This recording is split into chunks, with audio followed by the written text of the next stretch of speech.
wabarakatuh. Shalom, Om Swastiastu, Nama Budaya, Salam Kebajikan. Salam sejahtera bagi kita semua. Perkenalkan, nama aku Karin Margareta. Dan aku Ricky Samuel Pratama Wongkaren. Kami berasal dari Fakultas Kesehatan dengan program studi S1 Keperawatan. Kami dari semester 1 kelas A. Jadi di sini kami akan membahas tentang Sistem pernapasan pada tubuh manusia. Silakan disimak videonya. Halo semuanya. Jadi di sini saya akan memberikan pengertian sistem pernapasan.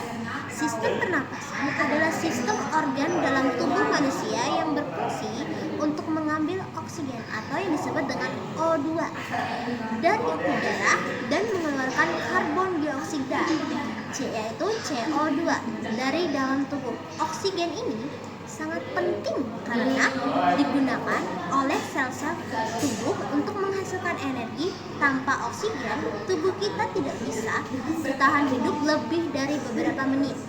Gitu ya teman-teman. Nah, penjelasan selanjutnya akan saya berikan kepada teman saya. Baik, selanjutnya saya akan menjelaskan tentang proses pernafasan. Jadi secara umum, proses pernafasan itu dibagi menjadi dua. Pertama, saat inspirasi atau kita menghirup nafas ketika udara masuk ke paru-paru. Lalu yang kedua ada tahap ekspirasi, ketika kita menghembuskan nafas ketika udara keluar dari paru-paru. Jadi setiap kali kita bernapas sebenarnya ada pertukaran gas yang terjadi. Oksigen masuk ke darah dan karbon dioksida dikeluarkan dari darah. Proses ini berlangsung terus-menerus tanpa kita sadar.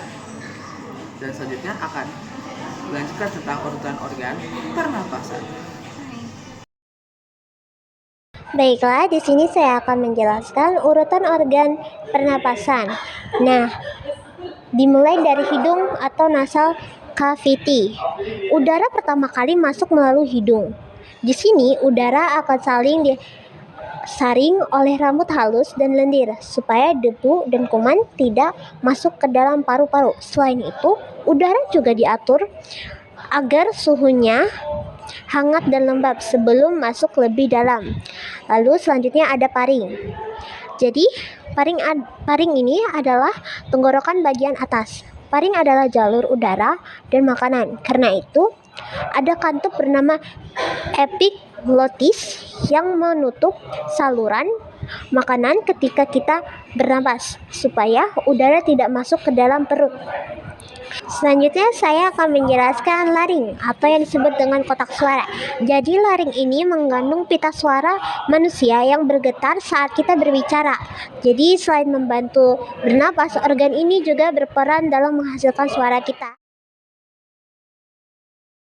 Selanjutnya ada trakea atau batang tenggorokan. Jadi trakea adalah pipa yang menyalurkan udara dari laring ke paru-paru.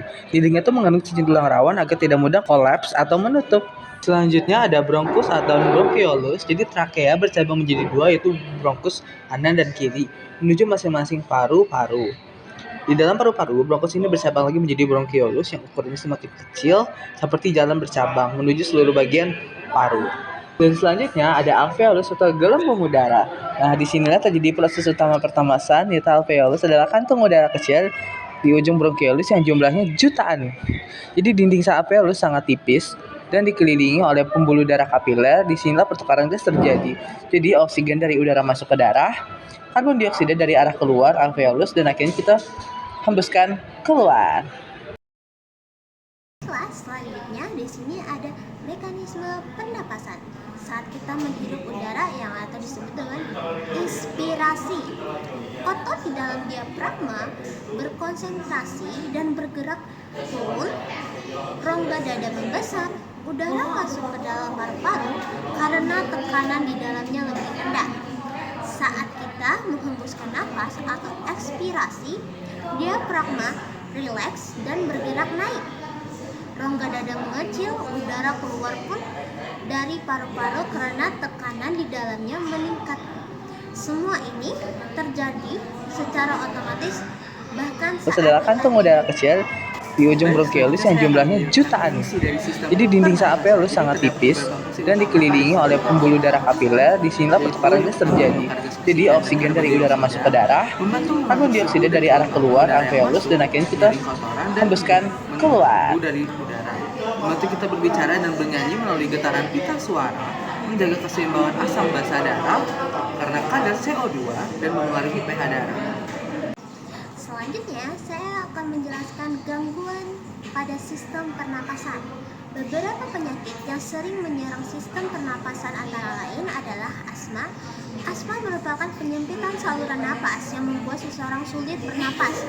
Bronkitis merupakan peradangan pada bronkus akibat infeksi atau asap rokok. Pneumonia, infeksi pada alveolus yang menyebabkan sesak dan demam.